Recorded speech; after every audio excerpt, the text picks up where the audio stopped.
Association ഉണ്ടല്ലോ. അപ്പോൾ നമ്മുടെ ഈ വർഷങ്ങൾക്ക് ശേഷം കാണുമ്പോൾ പ്രിയദർശനെയും ലാൽ സാറിനെയും ശ്രീനിവാസൻ സാറിനെയൊക്കെ ഓർമ്മ വന്നത് അവിടെ അംഗീകാരമായിട്ട്. അപ്പോൾ പ്രിയദർശൻ സാർ ഈ സിനിമ കണ്ടതായിട്ട് അറിവുണ്ടോ? എന്തെങ്കിലും വർഷങ്ങൾക്ക് ശേഷത്തെ പറ്റി നിങ്ങൾ സംസാരിച്ചിട്ടുണ്ടോ? കണ്ടു എന്ന് എനിക്കറിയാം. ഞങ്ങൾ സിനിമയെ കുറിച്ച് സംസാരിച്ചില്ല. കണ്ടു എന്നറിയാം. കല്യാണി ആ സിനിമയിലുണ്ടല്ലോ. പിന്നല്ല ഇപ്പോഴും ആ ഒരു സൗഹൃദം വളരെ ഭംഗിയായി പോകുന്നതായിട്ട് എനിക്കറിയാം. ശ്രീനിവാസൻ സാറും ലാൽ സാറും പ്രിയൻ സാറും അത് തമ്മിലുള്ളൊരു റാപ്പോ എപ്പോഴും ഉണ്ട്. എല്ലാ സിനിമകളെ കുറിച്ചും ഡിസ്കസ് ചെയ്യാറുണ്ടെന്ന് എനിക്കറിയാം. ഈ സിനിമയെ കുറിച്ച് സ്പെസിഫിക് ആയിട്ടൊന്നും പറഞ്ഞില്ല. അറിവുണ്ട്, നന്നായിട്ടറിയാം. ഇപ്പം അതല്ലല്ലോ. ശ്രീനിവാസൻ സാറിന്റെ എഴുത്തിൽ ഇനി ഒരു മോഹൻലാൽ സിനിമ നമുക്ക് പ്രതീക്ഷിക്കാറുണ്ട്. ഇല്ല, ആദ്യം അവര് തമ്മിലൊന്ന് സംസാരിച്ചാലേ.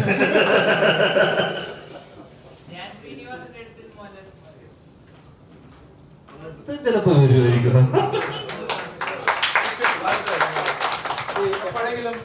ഇങ്ങനെയൊക്കെ ലാലേട്ടൻ അറിയുമല്ലോ. എപ്പോഴെങ്കിലും നിങ്ങൾ അപ്പുവായിട്ട് നിങ്ങളെ ഒരുമിച്ചുള്ള ഒരു ഷൂട്ടിംഗ് സമയത്തൊക്കെ ഇപ്പൊ ഞാൻ അവര് തമ്മിൽ സംസാരിക്കുന്നത്, അപ്പൊ അങ്ങനെ എന്തെങ്കിലുമൊക്കെ സംസാരം വന്നിട്ടുണ്ടോ? തമ്മിലുള്ള ഉണ്ട്. അല്ല, അപ്പൂന് അങ്ങനത്തെ പഴയ സിനിമകളും അപ്പു പഴയ സിനിമകളൊന്നും കണ്ടിട്ടില്ല ഒന്നും. അപ്പൊ മലയാള സിനിമ ഒന്നും അധികം ഇല്ല. അതിനെ കുറിച്ച് അപ്പൂന് യാതൊരു ഐഡിയ പോലും ഇല്ല. അപ്പൊ ആ കാര്യങ്ങളെ കുറിച്ച് നമ്മൾ അതിനെ പറ്റി സംസാരിച്ചിട്ടുണ്ട്.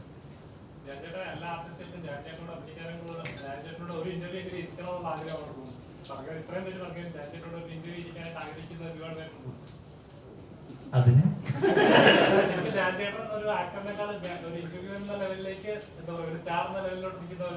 ഇന്റർവ്യൂല് മാത്രം ഒതുങ്ങി നിന്നാ മതി എന്നാണോ?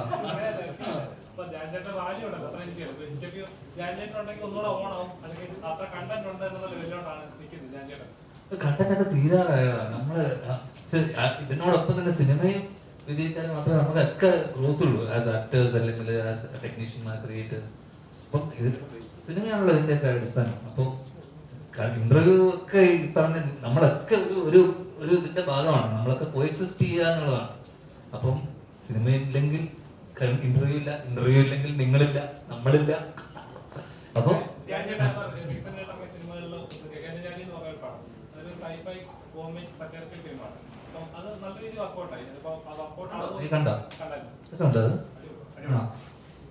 അത് നമ്മുടെ ചന്തു, നമ്മുടെ സുഹൃത്താണ്.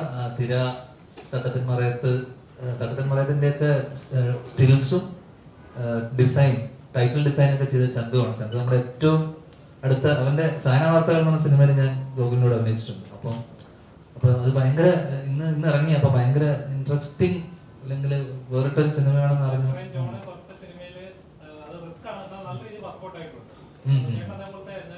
അങ്ങനത്തെ സിനിമകളൊക്കെ നിങ്ങളൊന്ന് പ്രൊമോട്ട് ചെയ്ത് പരിപാടി തള്ളി വിടറാ. ആണോ ചെയ്ത്? ഓക്കെ, അതൊന്ന് ഇത് ആക്കി. നല്ല സിനിമയാണെങ്കിൽ അതൊന്ന് അതിനൊന്ന്, കാരണം കുഞ്ഞു സിനിമയല്ലേ, കാരണം അതൊക്കെ സപ്പോർട്ട് ചെയ്ത് ഇട്ട് കഴിഞ്ഞാൽ വളരെ നമുക്ക് എല്ലാവർക്കും ഗുണമുണ്ടാവും, ഇൻഡസ്ട്രിക്ക്.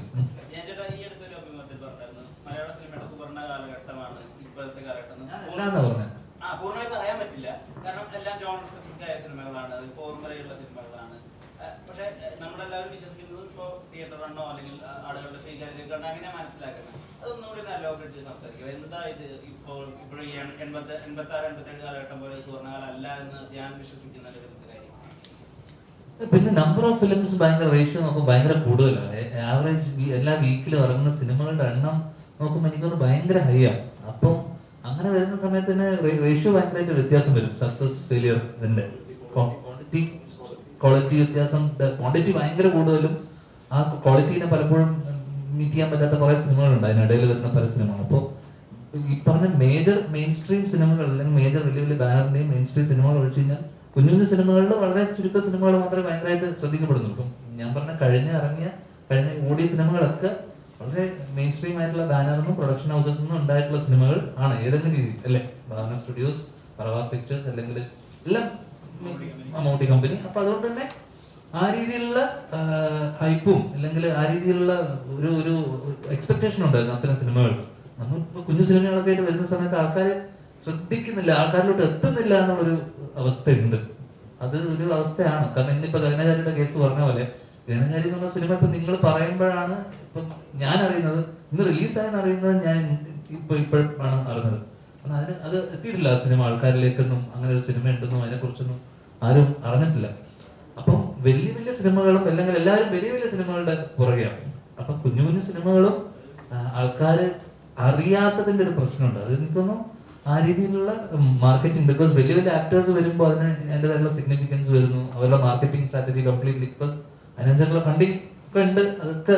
ഇതൊക്കെ വ്യത്യാസമുണ്ട്. തിയേറ്റർ ഹോൾഡ് ചെയ്യണം, അങ്ങനത്തെ കുറെ കാര്യങ്ങളുണ്ട്, കുറെ ഫാക്ടേഴ്സിനെ ഡിപ്പെൻഡ് ചെയ്തിരിക്കും. അപ്പം ഞാൻ പറഞ്ഞ ഒരു കാലഘട്ടം നമ്മൾ മാർക്ക് ചെയ്യണമെങ്കിൽ അതൊരു ഒരു പീരീഡ് ഓഫ് ഒരു സമയം, അല്ലെങ്കിൽ ഒരു എറാ എന്നൊക്കെ പറയുന്നത് ഇത്രയും വർഷങ്ങൾ, അല്ലെങ്കിൽ 80s എന്നല്ലേ നമ്മൾ പറയണത് അല്ലേ? ഇപ്പൊ അങ്ങനെ പറയാനായിട്ടില്ല, ഇതൊരു 3 മാസത്തിനിടയിൽ ഉണ്ടായിട്ടുള്ള ഒരു ഭൂമാണ്. അപ്പം ഇനിയിപ്പോ ഫോളോയിങ് മന്ത്സ്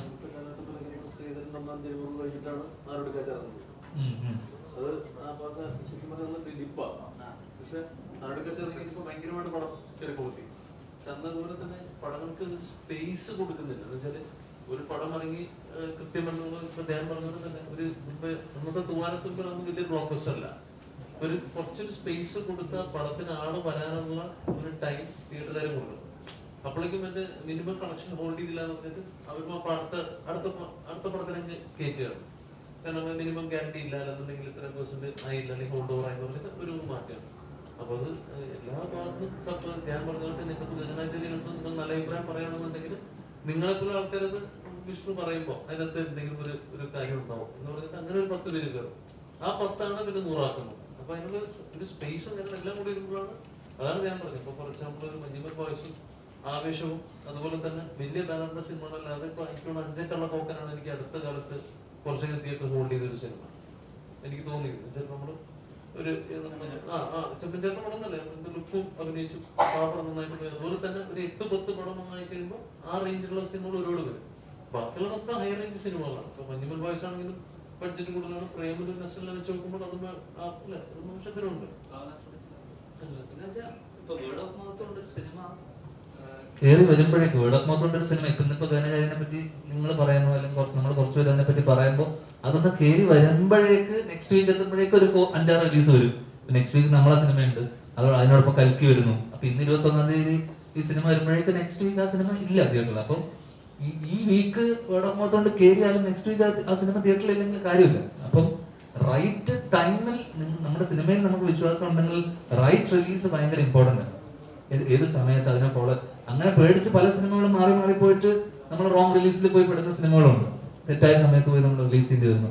അപ്പം ഇന്നിപ്പോ ഗഗനചാരി ഇറങ്ങിയ അഭിപ്രായമുണ്ട്, പക്ഷെ അടുത്ത ആഴ്ച എത്ര തിയേറ്ററിൽ അത് ഉണ്ടാവും എന്നുള്ളത് നമുക്ക് ഒരിക്കലും പറയാൻ പറ്റില്ല. ബിക്കോസ് കൽക്കി വരുമ്പോൾ അന്യ സിനിമ അല്ല അന്യഭാഷ സിനിമ വരുന്ന സമയത്ത് അതുപോലത്തെ ഒരു വലിയ സിനിമ വരുമ്പോൾ എല്ലാവരും അതിന്റെ പുറകെ പോകും. അതാണ് പാർട്ട്നേഴ്സ് ഉണ്ട്.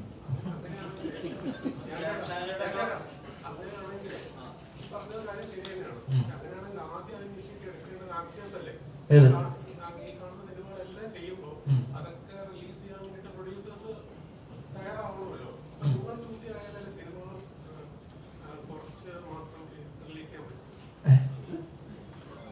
നല്ലല്ലേ മനസ്സിലായില്ല.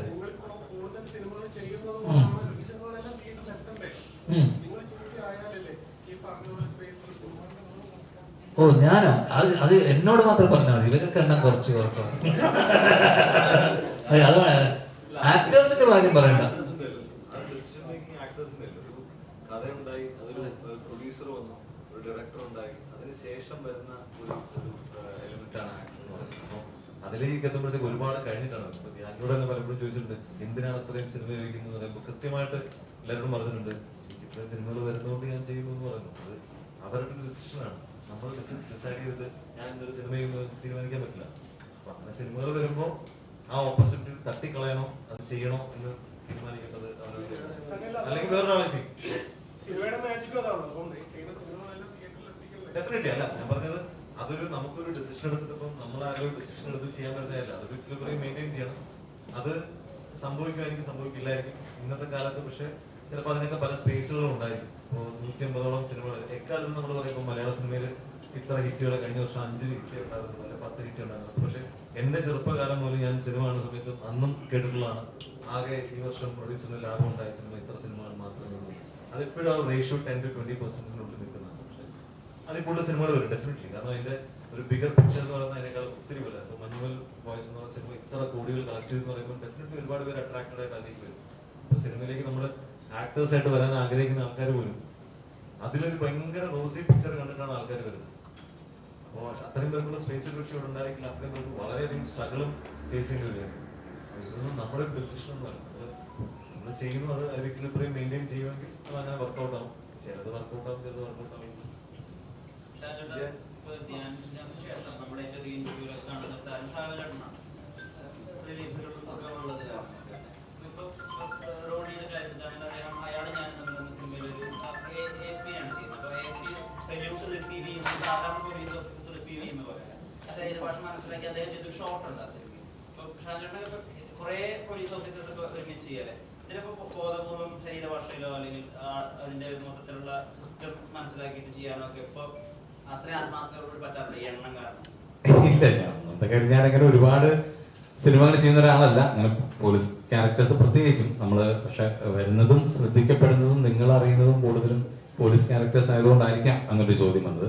പക്ഷേ ഈ പറയുന്ന പോലെ മാക്സിമം നമ്മളെ ചെയ്യുന്ന ജോലിയോട് നീതി പുലർത്താൻ ശ്രമിക്കാറുണ്ട്. ഇപ്പൊ അത് സല്യൂട്ട് ആണെന്നുണ്ടെങ്കിലും ഇപ്പം നമ്മുടെ ഓപ്പോസിറ്റ് നിൽക്കുന്ന ഒരു ഓഫീസർ സല്യൂട്ട് ചെയ്യുമ്പോഴാണ് നമ്മളത് റിസീവ് ചെയ്യുന്ന കാര്യത്തിനാണെങ്കിലും ഒക്കെ നമ്മളത് മാക്സിമം അത് നോക്കാറുണ്ട്.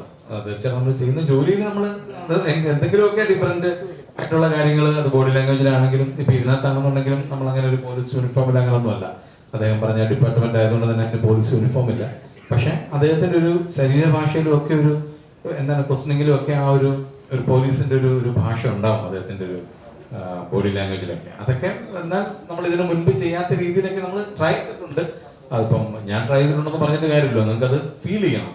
പിന്നെ ഇപ്പം ഇതിനു മുൻപ് താങ്കൾ ചോദിച്ചൊരു ചോദ്യത്തിന് എനിക്ക് പറയാനുള്ളൊരു മറുപടി എന്താണെന്ന് വെച്ച് കഴിഞ്ഞാൽ നമ്മളിപ്പം ധ്യാനോടത് ചോദിച്ചിട്ട് കാര്യമില്ല. നമ്മളിപ്പം എല്ലാ ആർട്ടിസ്റ്റുകളും അങ്ങനെയാണ്. നമുക്ക് വരുന്ന സിനിമകൾ നമ്മൾ ചെയ്യാന്നുള്ളതാണ്. അത് ഏതൊക്കെ സ്വീകരിക്കും ഏതൊക്കെ ജനങ്ങൾ സ്വീകരിക്കില്ല എന്നൊന്നും നമുക്ക് പറയാൻ പറ്റില്ല, അല്ലെ? അത് എൻഡ് ഓഫ് ദി ഡേ നമ്മൾ തിയേറ്ററിൽ വന്നു കഴിയുമ്പോഴാണ് അത് ഒരു സിനിമ ഒരിക്കൽ ചിലപ്പം നമ്മൾ ആർട്ടിസ്റ്റുകളോ ഡയറക്ടർ പോലും വിചാരിക്കാത്ത ചില സിനിമകൾ സൂപ്പർ ഹിറ്റ് ആവുന്നുണ്ട്. പ്രൊഡ്യൂസർ ഒന്നും വിചാരിക്കുക, ചിലപ്പം നമ്മളെല്ലാവരും കുഴപ്പമുണ്ടാവില്ല എന്ന് വിചാരിക്കുന്ന സിനിമകളായിരിക്കും സൂപ്പർ ഹിറ്റ് ആവുന്നത്. നമ്മൾ ഗംഭീര സിനിമയായിരിക്കും എന്ന് വിചാരിക്കുന്ന സിനിമകൾ ചിലപ്പം ജനങ്ങള് കാണാത്ത എവിടേക്കോ അങ്ങ് പോകുന്ന സിനിമകൾ. അത് നമുക്കൊന്നും പറയാൻ പറ്റില്ല. അതുകൊണ്ട് നമുക്ക് വരുന്ന സിനിമകൾ നമ്മൾ ചെയ്യാന്നുള്ളതല്ലേ. ഇപ്പൊ ഇത് എക്സാമ്പിൾ വരാണ്, ഇപ്പൊ തന്നെ ഈ ഇന്റർവ്യൂ എടുക്കാൻ നിങ്ങൾ ഇത്രയും ചാനലുകാരാണ് വന്നിട്ടുള്ളത്, അല്ലെ?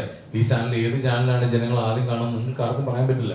നിങ്ങൾ ആ തമ്മയിൽ നിങ്ങളുടെ ഉള്ളിലുള്ള ഒരു ഐഡിയ, നിങ്ങൾ കൊടുക്കുന്ന കണ്ടന്റ്, നിങ്ങളുടെ ഒരു എഡിറ്റിങ്, അതെല്ലാം അതിനകത്തൊരു ഫാക്ടർ അല്ലേ. അപ്പൊ അതങ്ങനെ ഇരിക്കും. അപ്പം നമ്മൾ വരുന്ന സിനിമകളൊക്കെ നമുക്ക് ഒരു വിശ്വാസമുള്ള ഡിഫറെന്റ് എന്ന് തോന്നുന്ന ക്യാരക്ടേഴ്സ്, നല്ല സിനിമകൾ നമ്മൾ ചെയ്യാന്നുള്ളതുള്ളൂ. ബാക്കിയൊക്കെ ഇരിക്കുന്നത് ദൈവത്തിന്റെ കയ്യിലാണ്. അത് അതിനുള്ളൊരു മറുപടികൾ.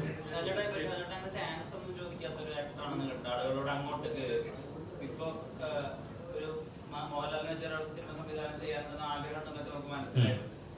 താലെ കെട്ടുകൊണ്ട് ഇപ്പൊ തന്നെ ചാൻസ് ചോദിക്കല്ലോ, എന്താ സംശയം? ചാൻസ് ചോദിക്കില്ല എന്ന് ഞാൻ ഒരിക്കലും പറഞ്ഞിട്ടില്ല കേട്ടോ. നമ്മള് ഒരു മടിയുള്ള ഒരാളാണെന്ന് ഞാൻ പറഞ്ഞിട്ടുള്ളൂ. അതെന്താന്ന് വെച്ച് കഴിഞ്ഞാല് നമ്മൾ 1-2 പേരോട് ചാൻസ് ചോദിച്ചപ്പോൾ ഉള്ളൊരു എക്സ്പീരിയൻസ് അതായതുകൊണ്ടാണ്. അത് വേറെ ഒന്നുകൊണ്ട് വിഷമിക്കുന്ന എക്സ്പീരിയൻസ് ആയതുകൊണ്ടല്ല. അയ്യോ എന്താണ് ഷാജു നിങ്ങൾ അങ്ങനെ ചാൻസ് ചോദിക്കില്ലേ, നിങ്ങൾ പ്രൂവ് ചെയ്ത ആക്ടറല്ല, നിങ്ങൾക്ക് നമ്മൾ നല്ലത് വരുമ്പോൾ തരും, അങ്ങനെ പറയുമ്പോൾ നമ്മൾ വിചാരിക്കും നീ ചോദിക്കുമ്പോൾ അവർക്കതൊരു ബുദ്ധിമുട്ടാകുമോ, അല്ലെങ്കിൽ നമ്മൾ ഫോൺ ചെയ്യുമ്പം നമ്മളെ വിളിക്കുമ്പോൾ ഒരു ടൈം എന്തെങ്കിലും പ്രശ്നമുള്ള ടൈം ആയിരിക്കും, അതൊക്കെ ഒരു വിഷമാണ്. പക്ഷെ അങ്ങനൊന്നുമില്ല. നമ്മളെ ഇപ്പം ദൈവാനുഗ്രഹിച്ച് ഞാനൊരു 25ാമത്തെ വർഷമാണ് ഇപ്പൊ ഇതിന്റെ. നമ്മള് സിനിമയിലുള്ള പുതിയ ആൾക്കാരാണെന്നുണ്ടെങ്കിലും മുൻപുള്ളവരൊക്കെ ആണെങ്കിലും ദൈവാനുഗ്രഹിച്ച് നമ്മളെ അറിയാമെന്ന് തോന്നുന്നു. അതുകൊണ്ട് ഒരു രീതിയിലല്ലേ മറ്റൊരു രീതിയിൽ തീർച്ചയായിട്ടും സിനിമകൾ നമ്മൾ ഉണ്ടാവുക എന്നുള്ളതാണ്. അതൊരിക്കലും നമ്മൾ വീട്ടിൽ നമ്മൾ ഒരിക്കലും ഒരു സിനിമയിൽ നമ്മുടെ ഭാഗമാവില്ല. അതുകൊണ്ട് നമ്മൾ അവരോട് ചോദിച്ചുകൊണ്ടിരിക്കണം. അത് ചോദിക്കുന്നതിന്റെ ചിലപ്പോൾ രീതികൾ മാറും. അടുത്ത സിനിമയിൽ എനിക്ക് എന്തെങ്കിലും വേഷം ഉണ്ടെങ്കിൽ പറയണോ, അങ്ങനെ ആയിരിക്കില്ല. അടുത്ത പോലെ നമ്മൾ ഉണ്ടാവില്ലേ, ചിലപ്പോൾ അങ്ങനെ ആയിരിക്കും ചോദിക്കുക. ഞാനോട് അടുത്ത പോലെ തന്നെ ഞാൻ ഇല്ലെങ്കിൽ നിന്നെ കൊല്ലും ഞാൻ, അത്രേ ഉള്ളൂ.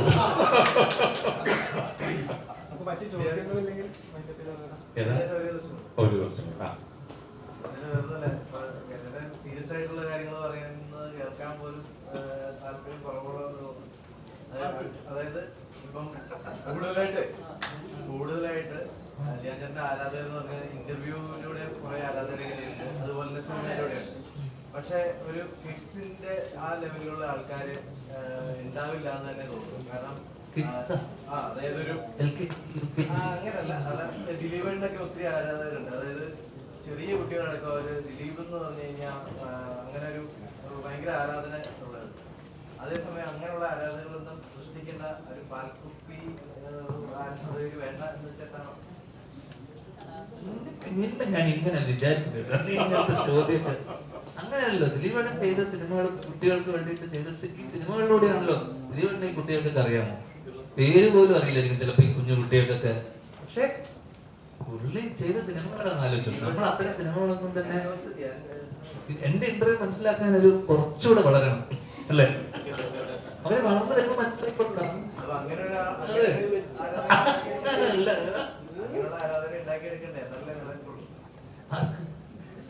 ഇത്രയും കാലം ഞാൻ നിലനിന്നില്ലേ?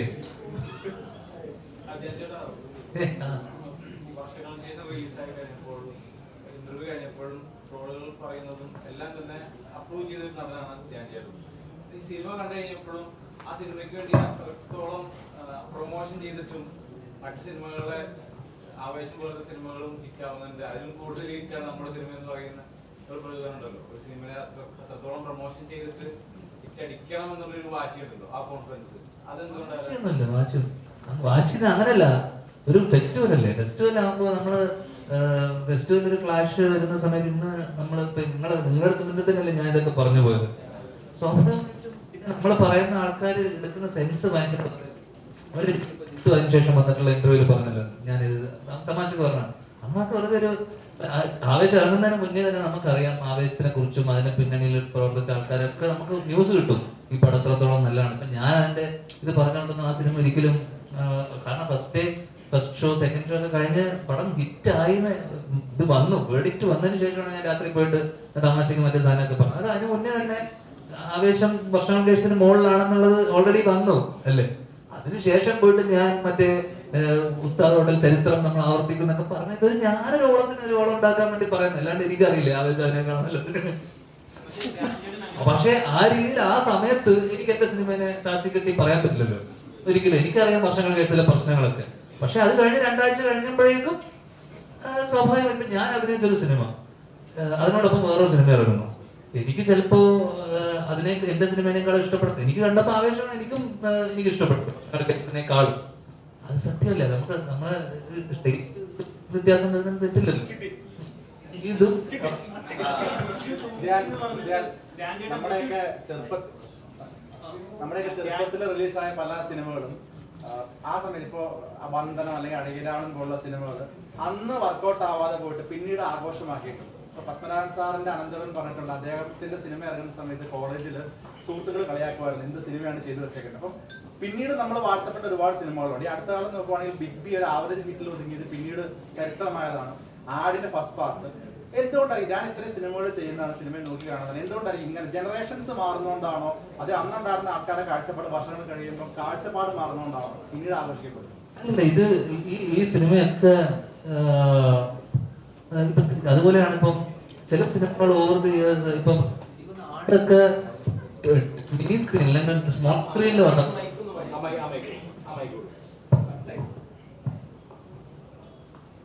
അല്ല, ചില സിനിമകള് സ്മോൾ സ്ക്രീനിൽ വരുന്ന സമയത്ത് പ്രത്യേകിച്ച് ഹ്യൂമർ, ഇപ്പം ഇതിനന്ന് ഓടാത്ത സിനിമയെന്ന് അച്ഛൻ പലരും പല സ്ഥലത്ത് പറഞ്ഞിട്ടുണ്ട്. അപ്പം ചില സിനിമകൾ മിനി സ്ക്രീനിൽ വരും, അല്ലെങ്കിൽ ടി വിയിലേക്ക് വരുന്ന സമയത്ത് ഭയങ്കര റിപ്പീറ്റ് വാല്യൂ ഉണ്ടാവും, ചിരിക്കാനുള്ള സാധനങ്ങളുണ്ട്. ഇപ്പം ആട് ഫോർ എക്സാമ്പിൾ.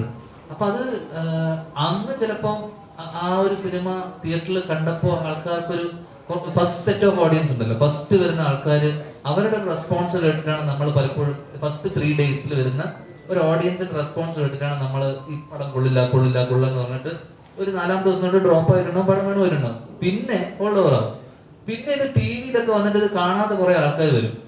ഇത് പറഞ്ഞ പോലെ ഒന്നുമല്ലോ, ഇത് കൊള്ളാലോ എന്ന് പറഞ്ഞാൽ പിന്നെ വേർഡ് ഓഫ് മൗത്ത് കൊണ്ട് മിനി സ്ക്രീൻ അല്ലെങ്കിൽ സ്മോൾ ഫോൺ അല്ലെങ്കിൽ ഇതുപോലെ സാധനത്തിനകത്ത് വരുന്ന സമയത്ത് വേർഡ് ഓഫ് മൗത്തിലാണ് ഇതൊക്കെ വീണ്ടും പിക്കായി വരുന്നത്.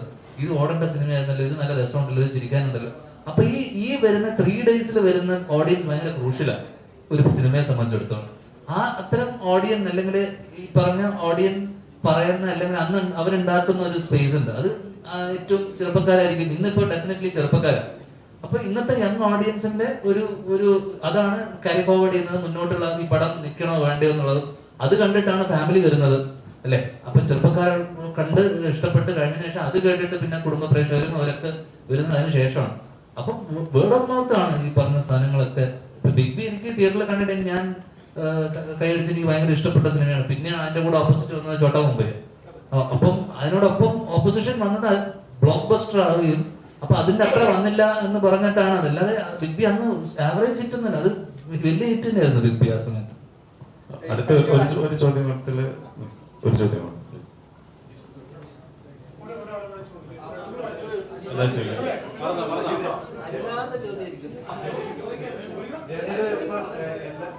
കഴിഞ്ഞ പല ഇന്റർവ്യൂകളിലൊക്കെ ചില സമയത്ത് പറഞ്ഞു ഞാൻ കൊള്ളില്ലാത്ത പടമാണെങ്കിൽ ചില ഹിന്റ് തരും. അപ്പൊ പാർട്ട്നേഴ്സിനെ പറ്റി അങ്ങനെ വല്ല ഹിന്ദു അത് എന്റെ ഇന്റർവ്യൂ ഫാൻസിന് മനസ്സിലാവണം. ഇതപ്പോ പക്കേ ആയിരിക്കും. അല്ല അങ്ങനെയല്ല, അങ്ങനെയാണെന്ന്. ചേട്ടാ ഷൈൻ ടോം ചാക്കോ ചേട്ടനാണെങ്കില് ഫോൺ ഇറങ്ങിട്ടാണല്ലോ വൈറലായത്. അപ്പൊ ചേട്ടൻ ഇന്റർവ്യൂസിന് എപ്പോഴെങ്കിലും എന്തെങ്കിലും തെറിയാണെന്തെങ്കിലും തോന്നിയിട്ടുണ്ടോ? ഫോൺ ഇറന്നിട്ടാണോ ഷൈൻ വൈറലായത്? അങ്ങനെയല്ലല്ലോ. ഇത്രയും ബുദ്ധിമാന്മാരുടെ ഇടയിൽ ഇരിക്കുന്നതിനിടയിൽ നീ ഇങ്ങനെ മണ്ടൻ ചോദ്യങ്ങൾ വരാൻ കുറച്ചുകൂടെ നിന്നെ ആരോ പറഞ്ഞു പറ്റിച്ചതാ ഇങ്ങനത്തെ ചോദ്യം ചോദിക്കാൻ വേണ്ടി. അവരായിരിക്കും നീയാണോ പറഞ്ഞോട് ചോദ്യം ചോദിക്കുന്നത്? ഇത് കട്ട് ചെയ്ത് കളഞ്ഞിട്ട് എനിക്ക് ഭയങ്കര ഇഷ്ടപ്പെടായിരുന്നു.